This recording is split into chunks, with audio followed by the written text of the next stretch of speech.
How many people is God even metaphorically saying or trying to apply to this verse that, get up and fight again. Yes, you have fallen. Get up and fight again. Yes, you might be dead spiritually and you've been quenching and grieving the Spirit, but get up. And though the steps of a good man are ordered by the Lord, He will pull you up and set you back up on the right ground again. But you have to come to yourself like the prodigal son eating with the pigs. You've got to come to yourself, and He says, get back up and fight again. Get back up and I will put you on the right path.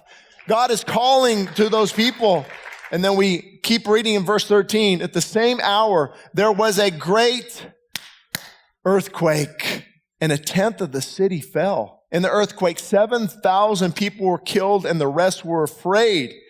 And they gave glory to God in heaven. Sometimes God uses natural calamities and things to wake us up. The second woe is past. Behold, the third woe is coming quickly. Boy, God don't play around. But I wrote this down for you to think about this morning. Is God shaking you? Is God shaking you this morning? How does He shake us? Any ideas? We all know because we've all been shooken. There's a lot of different ways, obviously, but there are some primary ways that God will shake me. Something I thought was going to happen doesn't happen. I'm shaken. Something maybe in my family happens that I wasn't prepared for. I'm shaken. Something happens in a relationship and I'm shaken. Have you ever been like literally stabbed in the back? You're shaken.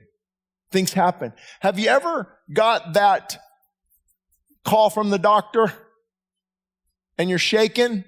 And when I'm shaken, it's like a camera lens. I need to refocus. It causes me to, maybe I'm not on stable ground. So the shaking shows you how vulnerable you are. And it makes you want to stay on solid ground. Jesus, this is the only rock. It's the only foundation. They took something off my back. And the doctor, they can make your day or they can break your day. It's like, I don't know about this one.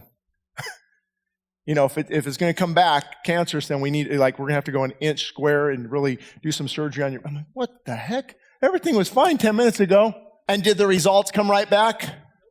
No, like a month. And I'll call the office. I don't know. They're not in a hurry. Well, I'm in a hurry. Hello?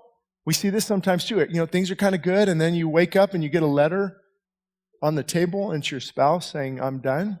Wait, I thought things were good. Anybody relate? No, maybe don't raise your hand. But shaken, completely shaken. You go and now your child doesn't want to come to church anymore. They come out as same-sex attracted. You don't think that will shake you? Things that just shake you to your core. I'll never forget even the day my mom, I don't see her cry very often, but when my dad died in 94 or so at AV Hospital, they said he's coding, so I rush over there and see him dead on the table. Still, anytime I go to the AV Hospital, I'm like, it doesn't feel good. But the insurance man tricked them a year before and said the house is paid off if she dies, not if he dies. And I remember why would I have him if I die? He's the breadwinner. He's making the money. It's like shaken. Their whole house is not paid off now. She's got to go back to school and shaken. But God used that to redirect. See, again, often the shaking will get us to maybe move where God needs to move us. Yvette, you and Ron haven't been shaken much lately, have you, last year? Not much at all, right? Shaken. Is God shaking you today? The best advice I can give you is lean into Him, not away.